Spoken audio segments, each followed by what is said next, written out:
세상 어디에도 없는, 그리고 누구에게도 들려지지 않는 생명체의 탄생 기원 이야기가 오직 성경에만 있습니다. 태초에 하나님이 천지를 창조하시니라. 신약에도 있죠. 집마다 지은 이가 있으니 만물을 지으신 이는 하나님이시니라. 하나님께서 온 우주 만물을 지으셨습니다. 하나님께서 세상을 창조하실 때 거기에 보면 남자와 여자도 창조하셨습니다. 남자, 여자 함께 공동체로 만들었다는 겁니다. 그래서 사람은 혼자 살아갈 수 없는 사회적인 존재입니다. 함께 살아가야 하는 공동체 속에서 우리가 기억하고 실천해야 하는 규례 중에 하나는 약한 자에 대한 배려와 사랑입니다. 영혼 없는 동물들 세계에는 그 약육강식이라고 하는 원리가 적용이 되지만, 그러나 사람은 다릅니다. 사람 세상은 그렇지 않아야 합니다. 사회적 약자들에 대한 배려 없이는 강한 사람들도 결코 끝까지 살아남지 못합니다. 오늘 신명기 말씀 네 번째 주제는 약한 자들에 대한 보호법에 대해서 말씀을 하고 있습니다. 오늘 주신 말씀에 나타난 그 하나님의 뜻을 우리가 잘 헤아려서 긍휼과 사랑의 정신으로 불쌍하고 연약한 자들을 잘 도우면서 살아가는 그런 하나님의 백성들이 되어야 하겠습니다. 모세가 모압 평지에서 행한 세 편의 설교 가운데 특별히 두 번째 설교, 신명기 4장 끝에서부터 26장에까지 이르는 이 세 번째 설교는, 두 번째 설교는 출애굽 제2세대에게 율법을 재해석하여 선포하는 그런 내용입니다. 40년 전에 시내산에서 모세가 율법을 선포하였을 때, 그때 너무 어리거나 혹은 태어나지 않아서 그 율법을 듣지 못했던 출애굽 2세대들에게 모세는 가나안 땅을 바로 눈앞에 두고 있는 이 시점에서 그 율법을 재해석하여서 그들에게 선포하고 있습니다. 이 율법은 단순한 법전이 아니라 하나님의 택한 백성 이스라엘이 이제부터 하나님 앞에서 어떤 모습으로 살아가야 하는지에 대해서 알려주시는 그런 말씀입니다. 하나님께서 모세를 통해서 허락하신 이 율법들은 이스라엘 백성의 모든 삶을 총망라하는 그런 규례들이었습니다. 모세가 재해석하여 선포한 율법들을 살펴보면 십계명이 중요하기에 제일 먼저 그 말씀을 선포하고 있고요. 그리고 그 뒤를 이어서 이스라엘 백성들의 다양한 여러 생활과 관련된 필요한 율법들이었습니다. 십계명과 그 의미에 대해서 설명하신 다음에 신앙생활과 관련된 율법이 선포되고 있습니다. 예를 들면 중앙성소에 관한 규례들, 또 우상숭배 금지에 대한 규례들, 11조에 대한 말씀들, 각종 절기에 관한 규례 등 이런 여러 신앙생활과 관련된 조항들을 하나하나 정확하게 짚어주고 있습니다. 그 다음에는 선민들의 그 정치와 생활에 관한 율법들이 나옵니다. 재판에 관한 규례라든가 제사장과 레위인들의 생활보장법에 대해서, 그리고 과실과 증인에 대해서, 그리고 전쟁에 관한 규례들이 나옵니다. 또 그 뒤를 이어서는 사회생활과 관련된 법들을 선포하죠. 예를 들어서 살인사건이나 포로에 대한 얘기, 상속과 관련된 얘기, 불효자가 누구인지 불효자에 대한 얘기, 그리고 성적인 순결, 이런 율법들에 대해서 하나하나 또 자세하게 말씀을 해주고 있습니다. 이렇게 두 번째 설교를 통하여서 각종 율법들에 대해서 선포하는 중에 거의 마지막 부분에 와서 사회적 약자들을 어떻게 대할 것인지에 대해서 말씀을 하고 있습니다. 그 내용들은 23장 24절부터 25장에 이르기까지 길게 이어지고 있습니다. 우리가 그런 법들을 우리가 자세히 살펴보면 정말 우리의 가슴을 뭉클하게 하는 그런 내용들이 있습니다. 여기 먼저는 14절, 15절에 보면 곤궁하고 비난한 품꾼들에 대한 말씀을 하고 있습니다. 품꾼이라고 하는 것은 고용된 사람을 말하지요. 오늘날의 일용 근로자에 해당이 되는 사람들입니다. 곤궁하고 비난한 품꾼이라고 하는 얘기는 불쌍하고 가난한 일용 근로자를 말하고 있습니다. 같은 이스라엘 사람이든지 아니면 이방이든지 이런 사회적 약자들에게 학대하지 말라고 말씀합니다. 이 사람은 우리나라 사람이니까 괜찮고 이 사람은 외국 사람이니까 우리가 함부로 해도 돼. 이런 게 아니라 차별하지 말고 학대하지 말라는 겁니다. 그리고 이들은 대개 그날 벌어서 그날 생계를 이어가고 있기 때문에 만약 당일에 품삯을 주지 않으면 본인들뿐만 아니라 그 가족들까지 고통이 돌아갈 수 있습니다. 그래서 그들의 품삯을 해가 지고 어두워지기 전에 지급하라는 말씀도 하십니다. 하루 품삯은 이 고용주에게 있어서는 별것 아닌 것처럼 보여질 수도 있지만 정작 품꾼에게는 생명줄과 마찬가지입니다. 그러므로 그것이 더디게 지급될 경우에 품꾼의 마음은 애가 타고 그것이 빨리 지급되기를 학수고대하게 되겠지요. 그래서 미루지 말고 주라는 얘기입니다. 하나님은 이 말씀을 통해서 가진 자가 없는 자에 대하여 좀 더 따뜻한 마음으로 인격적인 대우를 해주라고 하십니다.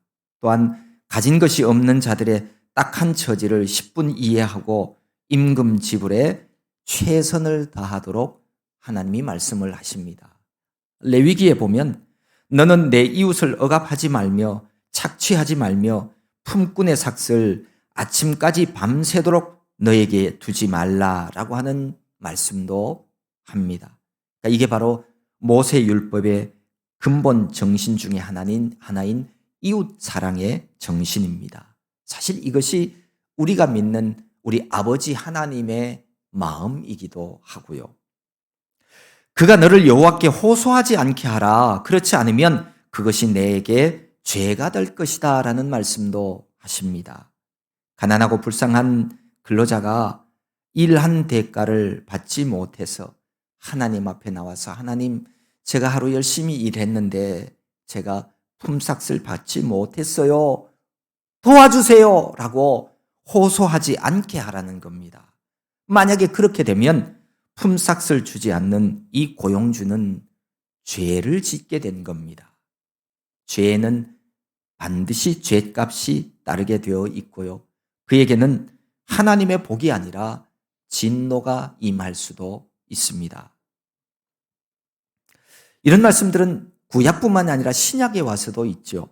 야고보서 5장에서는 이렇게 말씀합니다. 보라, 너희 밭에서 추수한 품꾼에게 주지 아니한 삭시 소리 지르며 그 추수한 자의 우는 소리가 만군의 주의 귀에 들렸느니라.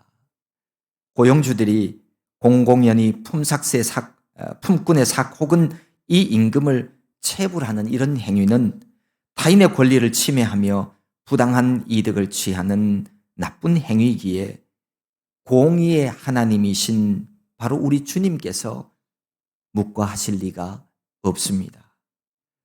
우리는 하나님의 말씀을 보면서 우리가 먼저, 내가 먼저 이런 연약한 이들을 사랑하고 사랑으로 대접하고 또 사랑으로 응대하며 살아야 하겠습니다. 그리스도인이라면 내가 배부르니까 내 배 부르니까 나는 이젠 됐어. 이런 식으로 살아가면 안 되는 겁니다. 저 문제는 나하고 직접 관계는 없으니까 너네들이 알아서 해. 그런 마음을 가져서도 안 된다는 겁니다. 사회적 약자 편에 서라고 말씀합니다. 그리고 품꾼의 삭은 해가 지기 전에 반드시 지불해야 합니다. 이런 규정들을, 이런 규례들을 준행하는 것, 그것이 정말 하나님을 기쁘시게 하는 신앙생활입니다. 우리가 성경을 읽고 기도하고 또 예배의 자리에 있는 것 못지않게 중요한 게 뭐냐? 그게 바로 하나님의 말씀의 법을 따라서 실천하는 신앙 생활입니다. 두 번째로는 연대처벌법을 금지하라고 말씀을 합니다. 16절에 보면 아버지는 그 자식들로 말미암아 죽임을 당하지 않을 것이요 자식들은 그 아버지로 말미암아 죽임을 당하지 않을 것이니 각 사람은 자기 죄로 말미암아 죽임을 당할 것이니라. 사람은 하나님의 뜻에 따라서 창조된 독립된 인격체들입니다. 그래서 각자가 자신의 행위에 대하여서만 책임을 지게 되어 있습니다.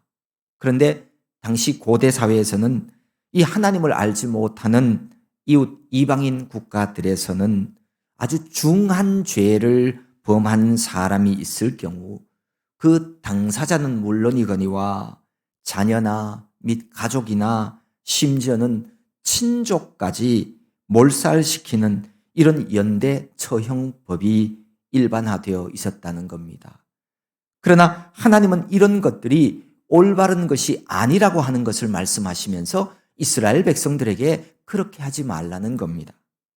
사실 신정국가인 이스라엘 안에서조차도 이러한 하나님의 뜻을 잊어버리는 경우가 종종 있었습니다. 왜냐하면 선민으로서의 공동체적인 책임감을 지나치게 강조하다가 보니까 각 사람은 자기 죄로 말미암아 죽임을 당할 것이니라 라고 하는 이 하나님의 말씀을 망각하는 사람들도 있었기 때문입니다. 선지자 예레미야나 에스겔 같은 선지자들도 이와 비슷한 말씀을 선포했죠. 다시는 아버지가 신포도주를 먹었으므로 아들들의 이가 시다 하지 아니하겠고 신포도를 먹은 자마다 그의 이가 신 것 같이 누구나 자기의 죄악으로 말미암아 죽으리라. 아버지와 아들 참 가까운 사이입니다. 그러나 아버지와 아들은 다른 생명체입니다. 죽고 살고 복받고 징계받는 일은 제 각각 자신에 의해서 이루어지는 겁니다. 이러한 하나님의 뜻을 잘 지켜서 준행한 모범적인 왕이 있죠. 그가 바로 아마샤라고 하는 왕입니다. 분열 왕국 시대에 이 아마샤 왕은 자기가 왕이 되어지고 나서 자기 아버지 선왕 이 요아스 왕이 암살을 당해서 죽었는데 그 자기 아버지를 암살한 범인들을 잡아옵니다. 그 범인들을 잡아서 처형할 때 성경에 보면 그 자녀들은 죽이지 않고 살려주었다라고 열왕기에 보면 기록을 하고 있습니다. 그때 당시에는 일반적으로 그렇게 하지 않았다. 다 누군가가 왕을 죽여 그러면 잡아다가 누구 말대로 거기 일가 친척들 그냥 다 한꺼번에 멸하는 거죠. 그런데 아마샤 왕은 그렇게 하지 않았습니다. 오늘날 대부분의 국가들이 이 형법에서 채택하고 있는 원칙이 바로 이 연대처벌법 금지 조항입니다. 이게 바로 성경적인 근거를 두고 있는 겁니다. 이 규례는 궁극적으로 모든 인간은 하나님 앞에서 단독자로서 행동하고 책임지는 존재라고 하는 사실을 우리에게 분명하게 말씀을 해주고 있습니다. 우리 성경 사도행전에 보면 주 예수를 믿으라 그리하면 너와 내 집이 구원을 얻으리라 라는 말씀 기록되어 있습니다. 우리가 잘 아는 말씀이고요. 그런데 이 말씀을 오해하는 분들이 있어요. 남편 한 사람이 예수님을 잘 믿으면 그 아내도 그 자녀들도 그 가족들도 다 구원받는다? 그런 뜻이 아니에요. 구원은 각자가 인격으로 예수님을 구원자로 믿어야만 구원을 받습니다. 심판도 구원도 개개인의 문제예요.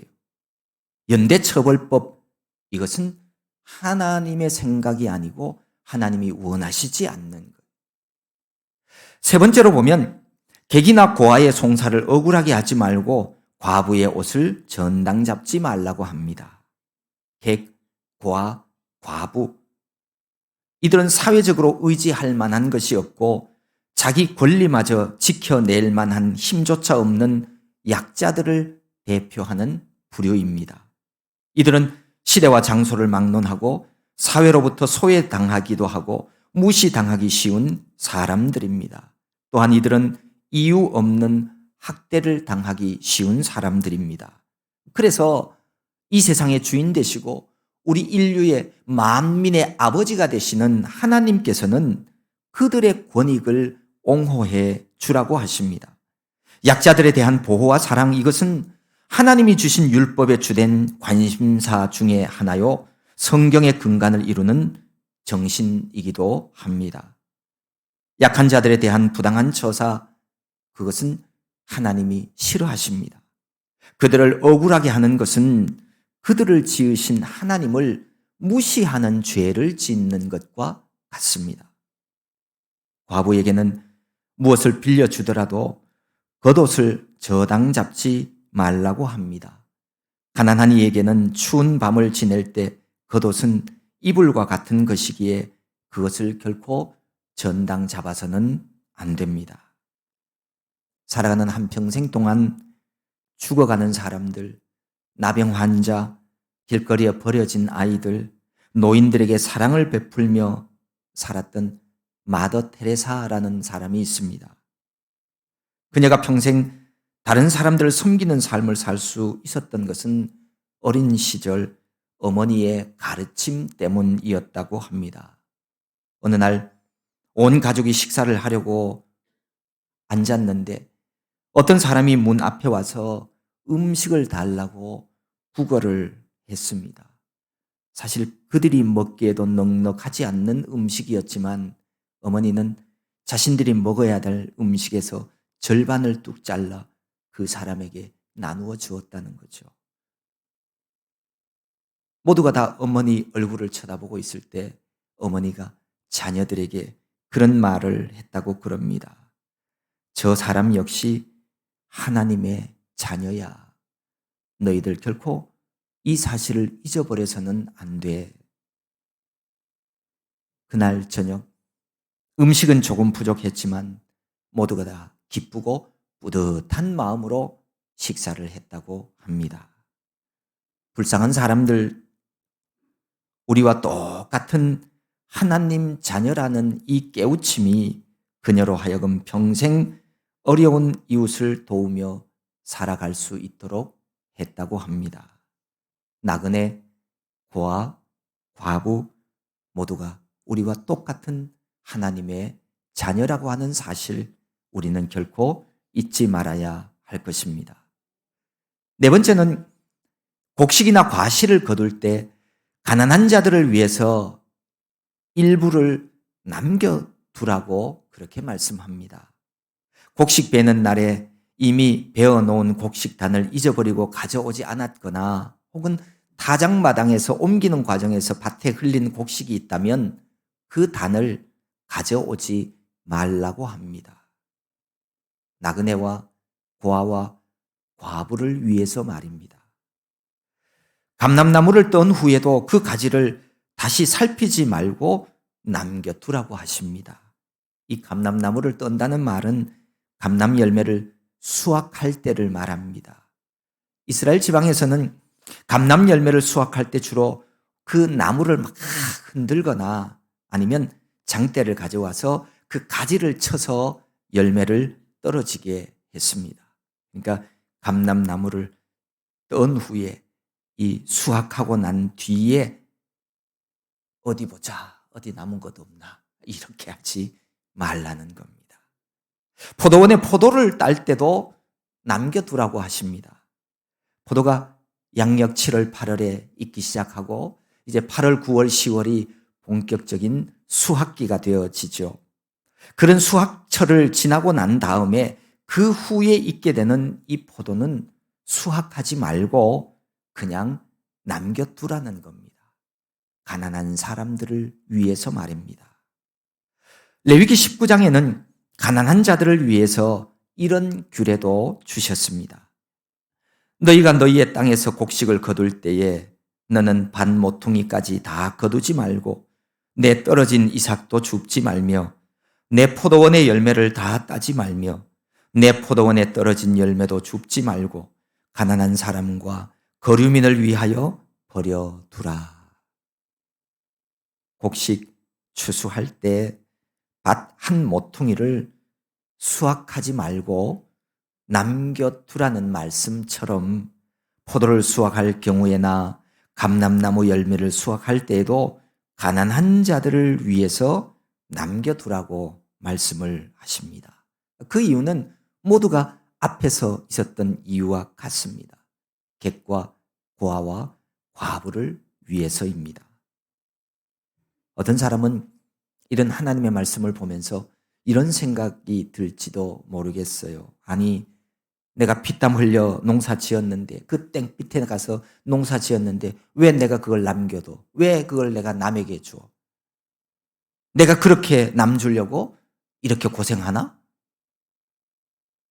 사실 우리가 힘쓰고 애쓰는 모든 것은 우리가 잘 먹고 행복하고 복받는 삶을 살아가기 위해서죠.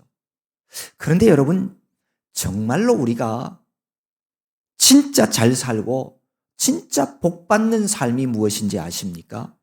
그것은 오늘 하나님이 주신 말씀처럼 가난하고 약한 이들을 생각해 주는 사랑의 마음을 가지고 우리가 살아가는 겁니다. 그러면 하나님께서, 이 세상 만물의 주인 되신 하나님께서 우리 손으로 하는 모든 이 일에 복을 내려주신다고 약속을 하십니다. 우리가 아는 것처럼 사람이 무언가를 가지고 재물을 모으는 것, 여러분, 그거 내가 손으로 움켜쥔다고 그게 내게 되는 것은 아니에요. 하늘이 허락해 주어야 합니다. 하나님이 주셔야 그게 내 것이 되어질 수 있습니다. 여러분, 아무리 아낀다고 하나님의 몫인 11조 내가 꿀꺽 해보세요. 내 것이 되지 못해요. 하나님 거둬가십니다. 어떨 때는 2배, 3배 더 가져가실 수도 있어요. 온전한 11조 위에 하나님께서 복과 은혜를 주신다고 약속하고 계십니다. 하나님 복 받으려고 우리가 일부러 애써서 별도로 힘쓰고 애쓰지 않아도요, 내 생활 속에서 하나님이 주신 말씀대로 나의 도움이 필요한 사람들을 살피면서 배려하는 마음 가지고 살아가면 세상 만물의 주인이신 하나님께서 복 내려 주십니다. 하나님의 약속입니다. 이러한 규례를 주시면서 하나님은 특별히 이스라엘이 애굽에서 종되었던 사실을 기억하라고 촉구를 하십니다. 중간에 18절에도 그러고 끝에 22절에도 그렇고, 이스라엘 역시 지난날 애굽에서 압제당하는 자로 생활하였으나 하나님의 크신 은혜와 사랑에 의해서 속량받았기 때문입니다. 그래서 은혜 입은 자답게 이제 타인에게도 은혜를 베풀어야 한다는 말씀입니다. 이스라엘의 모든 율법은 하나님께서 그 백성을 애굽의 종살이로부터 구원해내신 출애굽의 구속사적인 사건에 근거하고 있습니다. 그러므로 하나님 주신 모든 율법은 그 자체를 지킴으로써 하나님의 백성이 되기 위한 것은 아닙니다. 오히려 하나님의 백성이 되었기 때문에 마땅히 감사함으로 지켜야 할 생활 규범이라고 하는 사실을 우리에게 알게 해 주십니다. 하나님 백성 아니라면 하나님이 주신 말씀이 나에게 무슨 의미가 있겠어요? 하나님 안 믿어서 불심판 받을 사람이 성경 말씀대로 살아갈 이유가 뭐가 있어요? 아무런 의미 없습니다. 그러나 우리가 구원 얻은 하나님의 백성이 되었다면 하나님의 말씀 따라 살아가십시오. 그것이 참된 진리의 길입니다. 애굽 땅에서 종되었던 너희들을 건져내어 구원해 주신 이가 바로 나다. 내가 바로 구원받은 너희들을 향하여 명령한다. 가난하고 연약한 이들을 사랑하고 살피라. 하나님이 오늘 이렇게 말씀을 하십니다. 성경이 말하는 구원은 전적으로 하나님 은혜에 의한 것, 그거 맞습니다. 그런데요, 하나님께서 이렇게도 말씀하십니다. 행함이 없는 믿음은 그 자체가 죽은 것이라. 죽은 믿음 가지고 있으면 그게 어떻게 하나님의 나라에 들어가겠어요? 들어가지 못합니다. 하나님 은혜 받아 구원받은 백성은 반드시 하나님의 말씀에 순종하게 되어 있습니다. 행하는 믿음, 살아있는 믿음으로 구원의 기쁨 누리며 살아가게 됩니다. 오늘 말씀하시는 사회적 약자를 위한 이런 법을 일컬어서 약자보호법이라고 합니다. 하나님은 이 법을 통하여서 하나님 백성이 사랑의 공동체 되기를 원하셨습니다. 선민 이스라엘은 하나님의 택하심을 받아서 하나님의 뜻을 온 세상에 선포할 사명이 있었습니다. 이 사명을 수행하기 위해서는 하나님을 중심으로 하나 되는 공동체가 되어야 합니다. 강한 자나 가진 자들이 연약하고 가난한 이들을 돌아보고 배려해 줄 때 그 공동체는 하나가 될 수 있습니다. 그래서 이를 위해서 하나님은 약자보호법을 우리에게 주신 것입니다. 옛날이나 지금이나 사람들 살아가는 세상에는 한쪽에는 너무 많이 남아 돌아서 문제이고 또 다른 한쪽에서는 너무 모자라서 많은 문제들이 일어납니다. 가난한 사람들이 먹지 못해 영양 부족 상태가 되고 굶어 죽어 갑니다. 하지만 부자 나라에서는 냉장고에서 시간이 지나 버리는 음식들 처리 문제로 골치를 앓고 있습니다. 남아서 버리는 음식물을 가난한 자들에게 나누어 주기만 하면 이 세상에는 굶어 죽어가는 사람이 없을 것입니다. 포스트 모더니즘 시대가 몰고 온 이기주의와 자기중심주의로 인해서 세상은 나날이 극단으로 치닫고 있습니다. 하지만 그리스도를 닮아가는 하나님의 사람들이라면 복음 안에서 하나 되어야 합니다. 그러기 위해서 예수 그리스도가 달린 그 십자가에 내 자아를 못 박아야 합니다. 내가 내 인생의 주인이 되고 내가 세상의 재판장이 되고 내가 세상의 기준이 되려고 하는 잘못된 이런 세상적인 가치관들을 이제는 십자가 앞에 내려놓아야 합니다. 내가 조금 더 가지고 있고 내가 조금 더 알고 있는 그것으로 인해서 내 이웃을 업신여기고 진뭉개면서 내가 누군가를 지배하려고 하는 이런 잘못된 생각은 하나님이 주신 것 아닙니다. 우리는 서로의 부족함을 채워주고 배려해주는 그런 공동체가 되어야 합니다. 주일날 예배 자리에 나와 하나님께 예배하는 일, 누가 뭐래도 분명 이 세상에서 가장 고귀하고 가장 아름다운 일이 맞습니다. 하지만 예배의 자리에 내가 앉아 있다고 하는 이것이 내가 이제 완성되었다는 의미는 아닙니다. 실천하고 행동하는 신앙으로 살아가는 것이 중요합니다. 이것이 진짜 진정한 신앙생활입니다. 하나님 말씀이 내 몸 안에 녹아 들어가서 나를 움직이는 원리가 되고 규칙이 되어질 때 그제서야 나는 온전한 하나님의 사람이 된 겁니다. 거듭난 사람이 된 거예요. 오늘 하나님이 주신 약자보호법의 규례를 가지고 우리 사회를 하나 되게 함으로 하나님 바라시는 사랑의 공동체가 되어야 하겠습니다. 이 사명이 오늘 우리 모두에게 주신 사명입니다. 애굽에서 종되었던 것을 기억하여서 어렵고 힘든 이들 항상 돌아보며 날마다 가슴 뜨거운 사랑의 사람들이 되어져서 하나님 함께 이 순례자의 길을 끝까지 걸어가서 주님의 나라의 천국에까지 이르는 저와 여러분 모두가 될 수 있기를 소망합니다.